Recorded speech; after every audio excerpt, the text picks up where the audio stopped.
رمضان شریف کا استقبال، جو عظیم مہمان رمضان ہے، اس کا اہتمام کیسے کرنا چاہیے؟ مہمان کئی قسم کے ہوتے ہیں،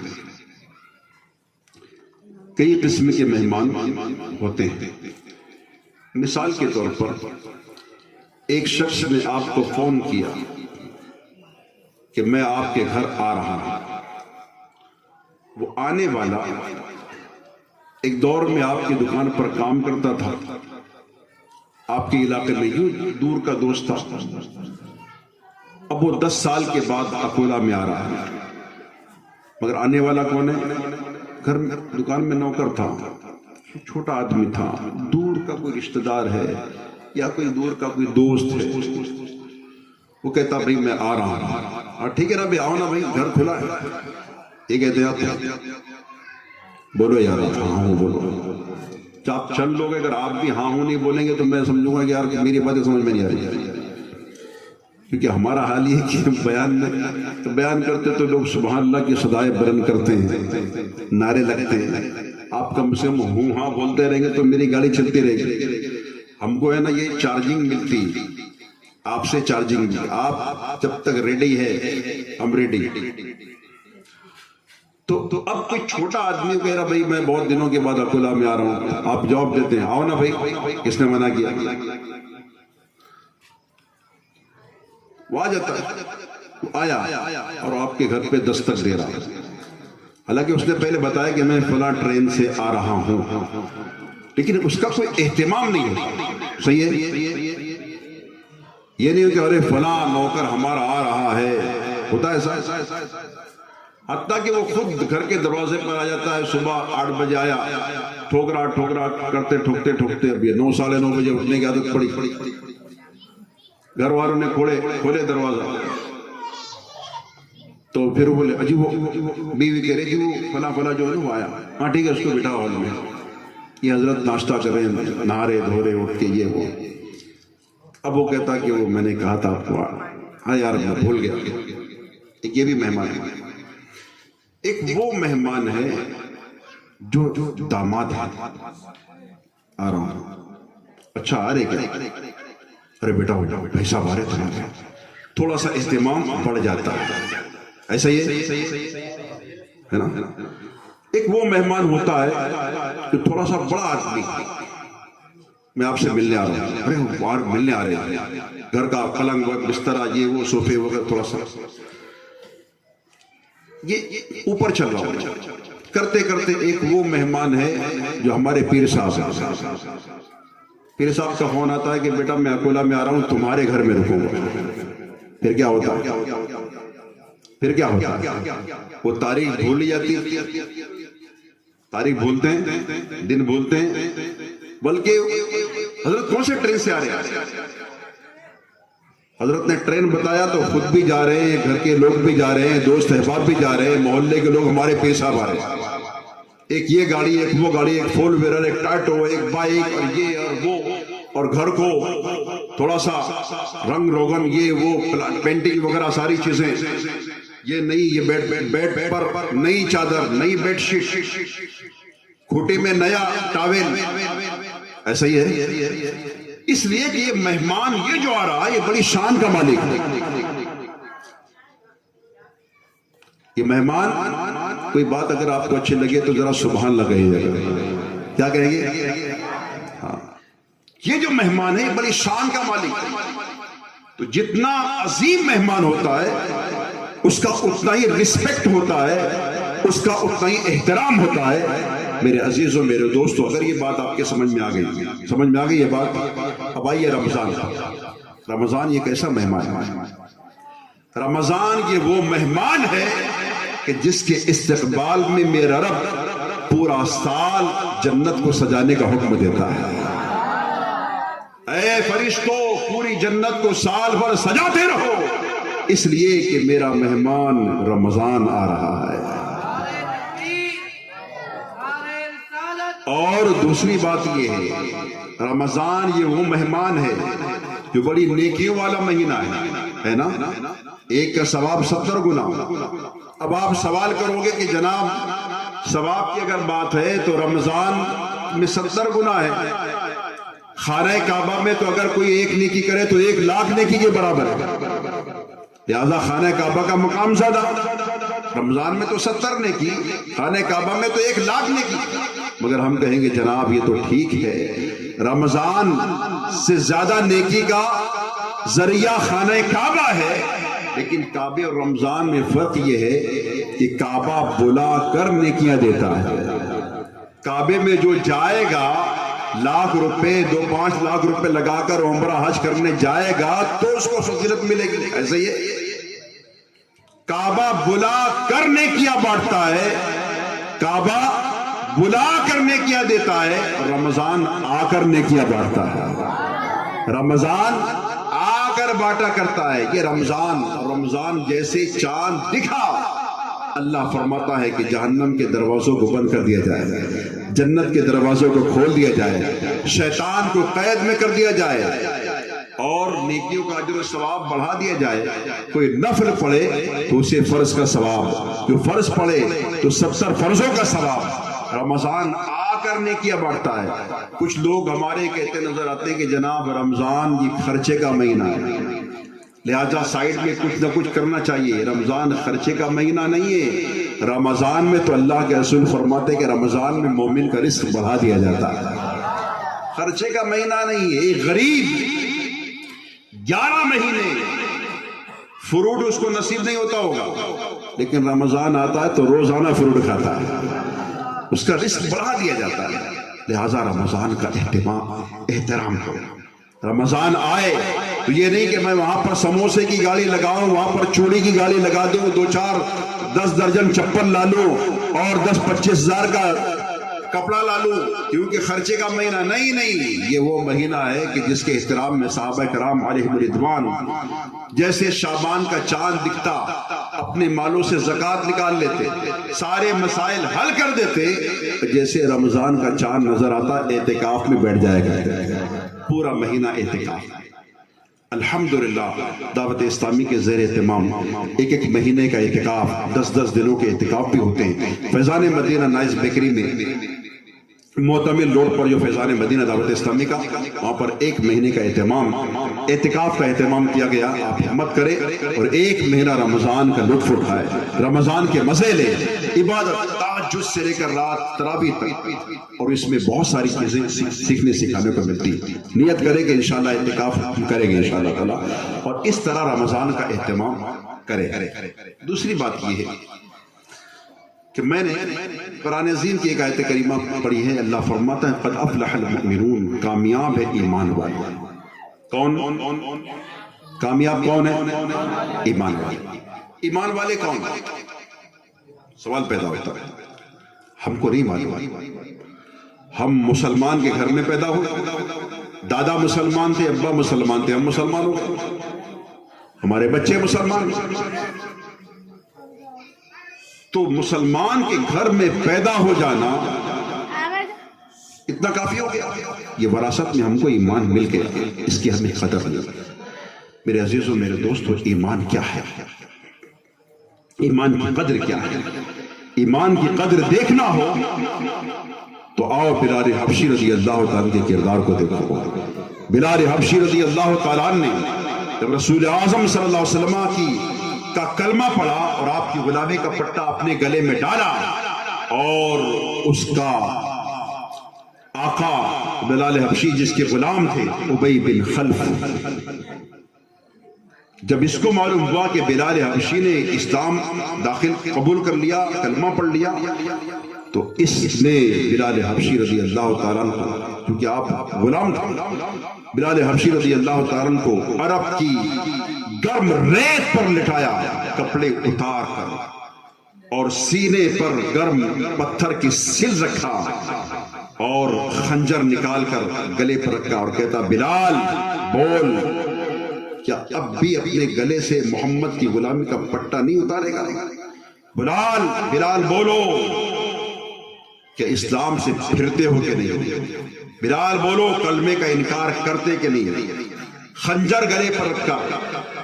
یہ پوچھا جا رہا ہے مگر قربان جائیے بلال حبشی رضی اللہ تعالیٰ کے عشق رسول پر بلال حبشی نے انکار کیا.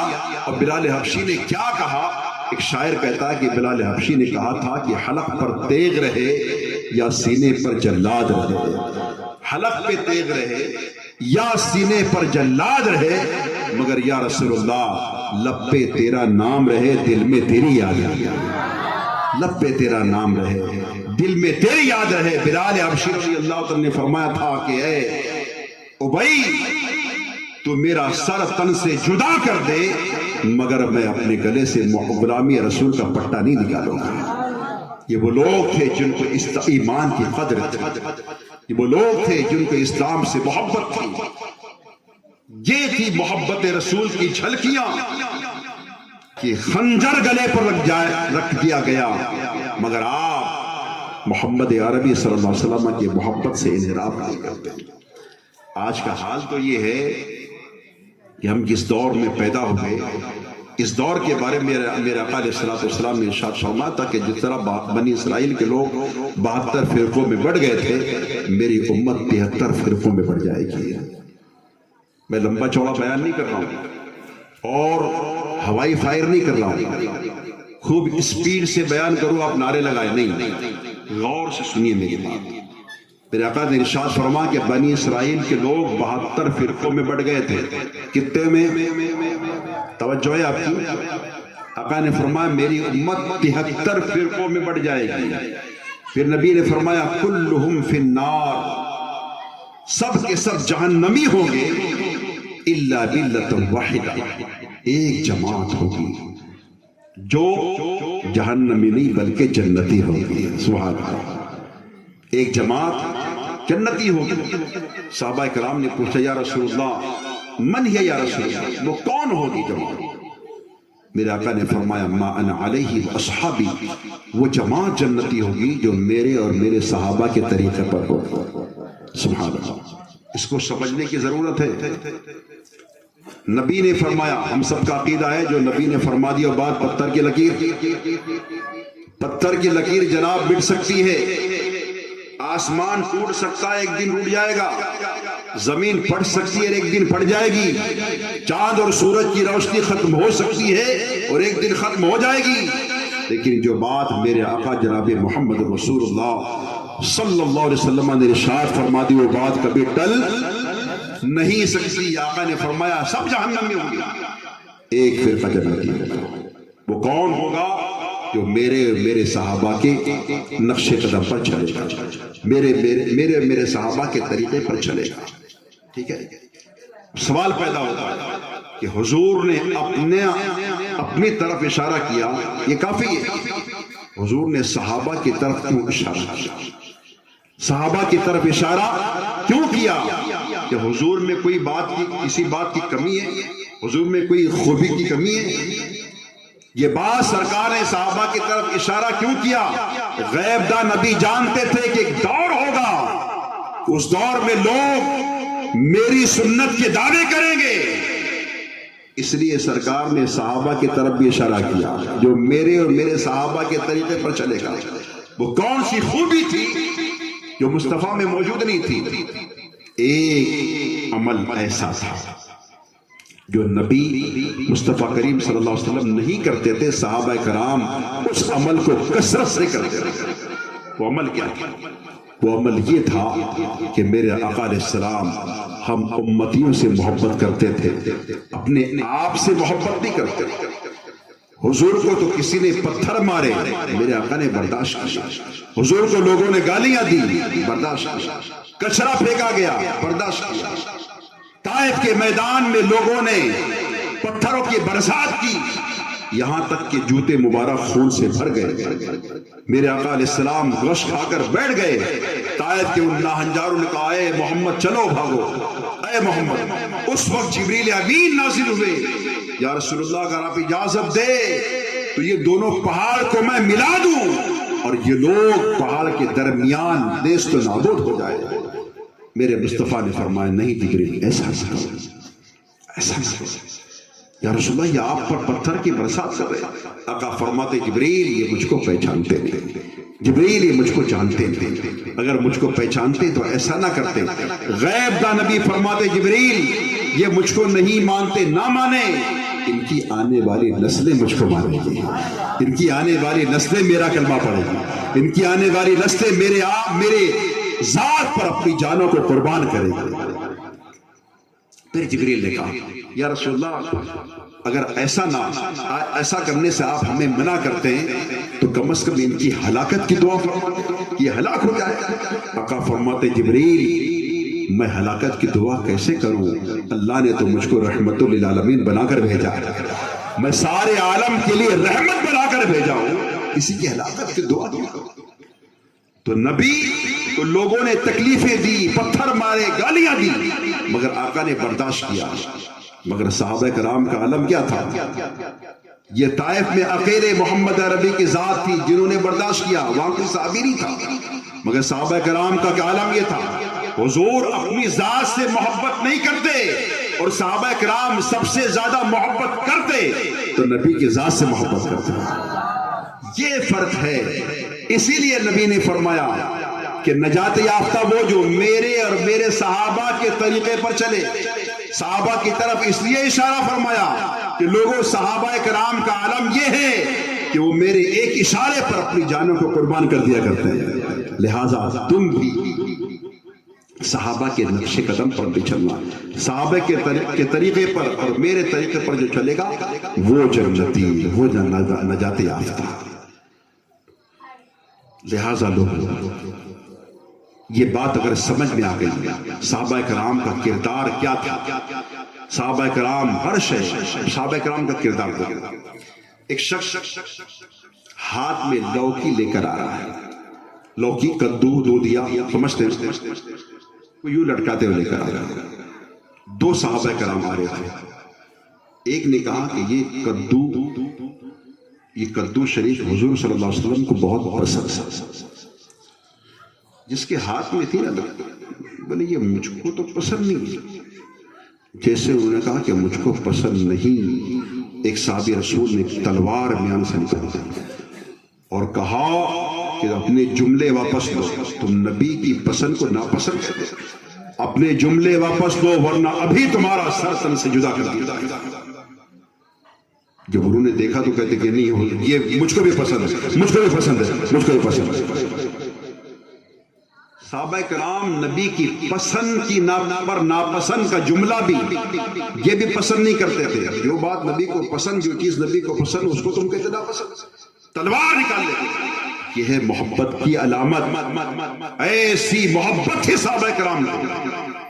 حضرت عمر بن خطاب کا واقعہ سنا ہوگا آپ نے، ہے نا؟ سنا نا آپ نے، جو سر تن سے جدا کر دیا تھا، سنا؟ یہ سنانے کی ضرورت ہے، یاد ہے کہ ریپیٹ کر دیا جائے، ریپیٹ کر دیا جائے۔ دو لوگ، ایک بظاہر مسلمان تھا اور ایک یہودی تھا، حضور کی بارگاہ میں آئے، دونوں میں تھوڑا سا مسئلہ ہو گیا، جھگڑا ہو گیا، حضور کی بارگاہ میں چلو، حضور فیصلہ کرتے گئے، یا رسول اللہ ایسا معاملہ یہ تھا کہ نہر کا پانی دینا تھا اور دن کی باری بنی تھی۔ کہا یا رسول اللہ یہ ایسا ایسا معاملہ ہے، میری باری آج ہے۔ تو حضور نے فرمایا کیسے؟ جب پورا مسئلہ دیکھا تو میرے آقا علیہ السلام تو منصف اعظم تھے، سب سے بڑے انصاف کرنے والے تھے۔ مصطفیٰ کریم نے یہ نہیں دیکھا کہ مسلمان کے یہودی، فرمایا کہ اس طرح اگر باری تمہاری آ رہی ہے تو اس حساب سے آج کا جو دن ہے، یہ دن پانی دینے کا دن یہ یہودی کا، یہ تمہارا نہیں، مسلمان سے کہا یہ تمہارا نہیں، یہودی کے حق میں فیصلہ ہوگا۔ دونوں نکلے، یہ جو بظاہر مسلمان تھا اس کو یہ فیصلہ پسند نہیں آیا، یہ کہتا ہے کہ ایسا کرو حضرت عمر کے پاس چلو، عمر جو فیصلہ کریں گے ان کا فیصلہ مجھ کو منظور۔ یہ کون کہتا ہے؟ مسلمان۔ کون؟ بولو یار، ہاں مسلمان کہتا ہے کہ چلو عمر کے پاس۔ یہودی کہا ٹھیک ہے چلو، حضرت عمر کے پاس گئے، وہ پوری بات سمجھا، اس کے بعد وہ یہودی کہتا کہ اے عمر، اس بات کا فیصلہ تمہارے آقا کی بارگاہ میں ہو چکا اور تمہارے رسول نے یہ فیصلہ میرے حق میں کیا ہے۔ کون کہہ رہا؟ یہودی۔ اے عمر یہ فیصلہ اللہ کے رسول نے میرے حق میں کیا ہے، مگر اس مسلمان کو وہ فیصلہ پسند نہیں آیا، اس مسلمان کو فیصلہ قبول نہیں، اس لیے تمہارے پاس آیا۔ حضرت عمر نے کہا اس مسلمان سے، یہودی صحیح کہہ رہا ہے؟ ہاں صحیح کہہ رہا ہے، حضور نے فیصلہ اس کے حق میں کر دیا، اس کے بعد تم میرے پاس آئے؟ ہاں ٹھیک ہے فیصلہ کر دیتا۔ حضرت عمر ابن خطاب رضی اللہ تعالیٰ اندر گئے، اندر سے تلوار لائی، باہر آ کر وہ بظاہر جو مسلمان تھا اس کا سر تن سے جدا کر دیا اور فرمایا کہ جو رسول کا فیصلہ نہ مانے عمر اس کا فیصلہ یہ کرتا ہے۔ مدینے میں شور ہو گیا، عمر نے ایک مسلمان کو قتل کر دیا، مسلمان کو قتل کر دیا۔ مسلمان کون تھا؟ نمازی تھا، داڑھی والا تھا، ٹوپی والا تھا، نمازی تھا۔ مدینے میں شور ہو گیا کہ ایک مسلمان کو عمر نے قتل کر دیا۔ جب یہ شور ہوا تو اللہ کے رسول صلی اللہ علیہ وسلم خاموش۔ اللہ کے رسول نے یہ نہیں فرمایا کہ اچھا عمر تم نے مسلمان کو کیوں قتل کیا؟ نہیں، عمر خاموش ہوئے۔ یا رسول اللہ عمر نے مسلمان کو قتل کیا، حضور خاموش، اس لیے کہ غیب داں نبی جان رہے تھے کہ یہ عمر وہ ہے کہ جن کی حمایت میں میرا رب آیت کریمہ نازل فرمائے گا۔ کچھ دیر گزری، اللہ نے جبریل امین کو یہ آیت کریمہ دے کر نازل فرمایا، جبریل جاؤ میرے محبوب کے پاس لوگوں کو سنا دو۔ تو آیت کریمہ نازل ہوئی۔ آیت کریمہ کیا؟ اللہ نے فرمایا فلا وربک لا یؤمنون حتی یحکموک فیما شجر بینہم، اے محبوب تمہارے رب کی قسم وہ مسلمان نہیں ہو سکتا جو ہر معاملے میں تمہیں اپنا حاکم نہ مانے۔ تو پتا چلا کہ عمر نے مسلمان کو قتل نہیں کیا، اس لیے کہ مسلمان وہی جو اپنے ہر معاملے میں تم کو حاکم مانے، لہذا عمر نے مسلمان کو قتل نہیں کیا۔ کیا مطلب؟ عمر نے یہ نہیں دیکھا کہ مسلمان ہے، داڑھی اس کو ہے، ٹوپی ہے، یہ تو یہودی ہے، جان دو۔ نہیں، جو میرے نبی کا فیصلہ نہ مانے عمر اس کا فیصلہ یہ کرتا ہے۔ اگر یہ دو باتیں آپ کے سمجھ میں آئی، اب میں آپ کی ذہنیت کو اس طرف لے جانا چاہتا ہوں جو آج امت مسلمہ میں بگاڑ ہو رہا ہے۔ معذرت کے ساتھ میں فتنہ پیدا کرنے، دراڑے ڈالنے نہیں آیا، میں دین حق کی بات آپ تک پہنچانا آیا ہوں۔ آج رسول اعظم صلی اللہ علیہ وسلم کی محبت کے دم بھرنے والے، مگر جہاں اپنی رشتہ داروں کی بات آتی وہاں پر تھوڑا کمپرمائز۔ جان دو ہے کیا کرتے ہیں؟ یہ جملہ ہوتا ہے، کیا ہوتا ہے؟ جان دو بھائی جوئی ہے وہ،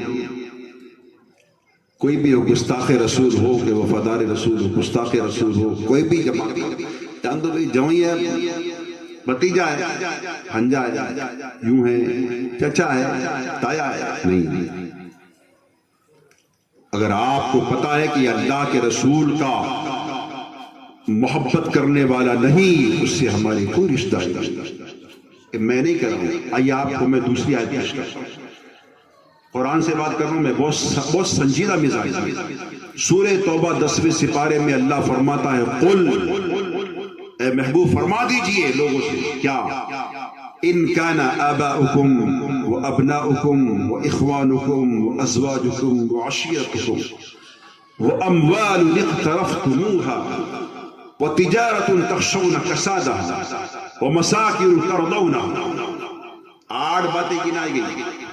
پھر فرمایا احب الیکم من اللہ ورسولہ وجہاد فی سبیلہ فتربصوا حتی یأتی اللہ بامرہ واللہ لا یہدی القوم الفاسقین۔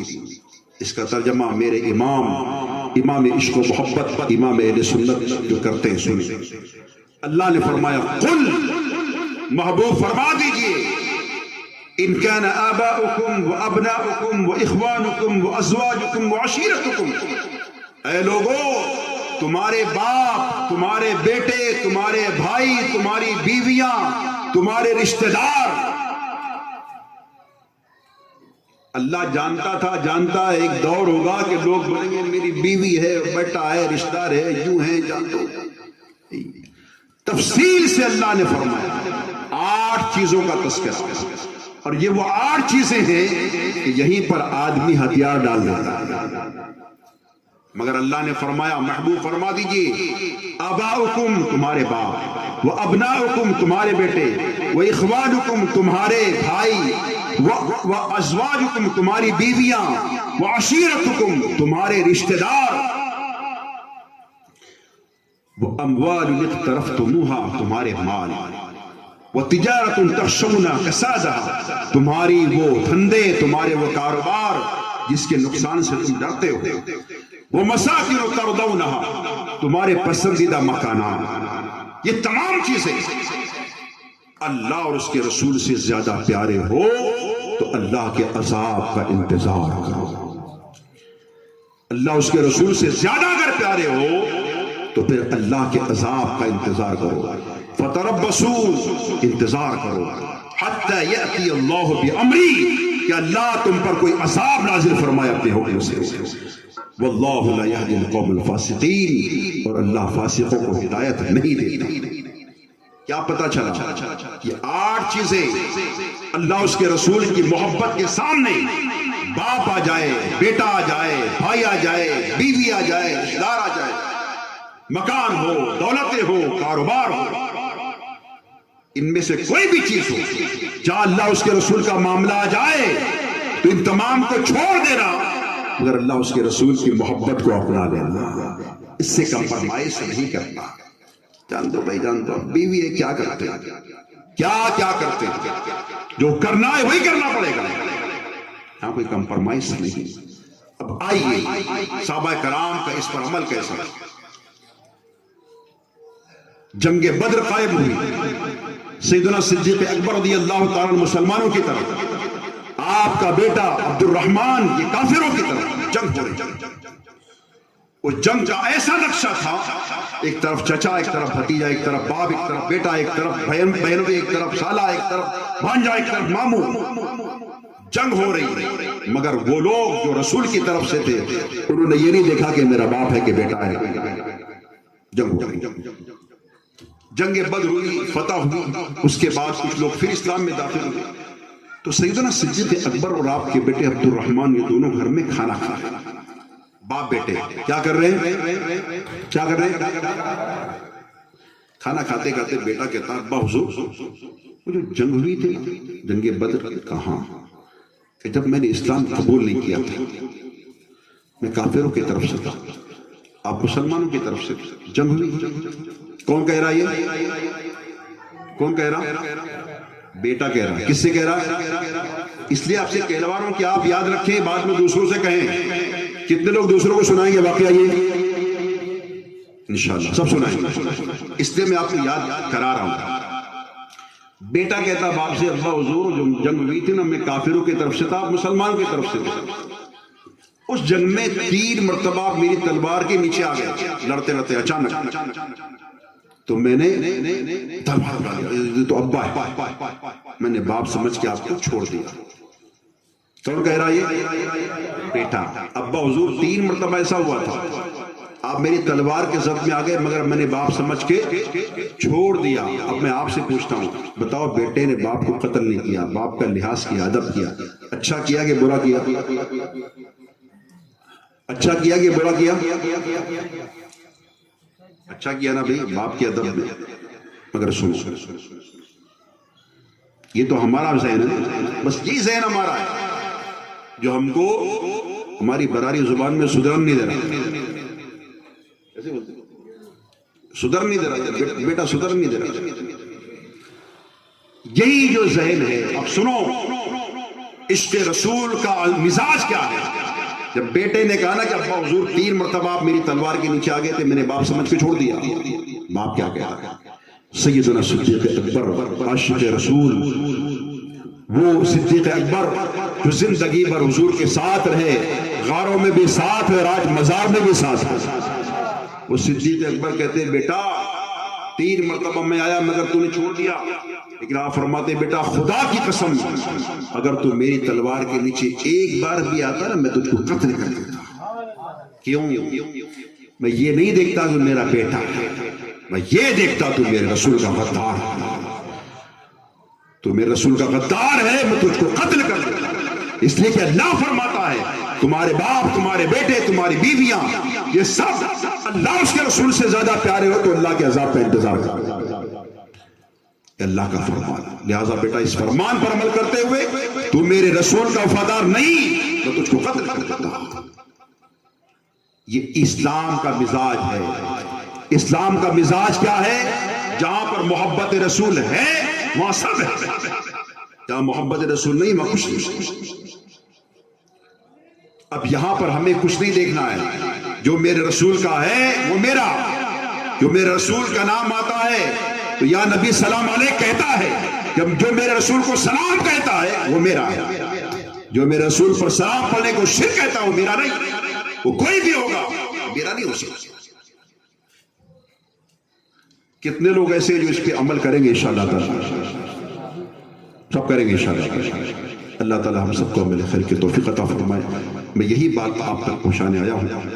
اللہ تعالی آپ سب کو عشق رسول میں، عشق صحابہ، عشق اولیاء میں جینا مرنا نصیب فرمائے۔ آمین۔ وما علینا الا البلاغ المبین۔ کھڑے ہو کے صلاۃ والسلام۔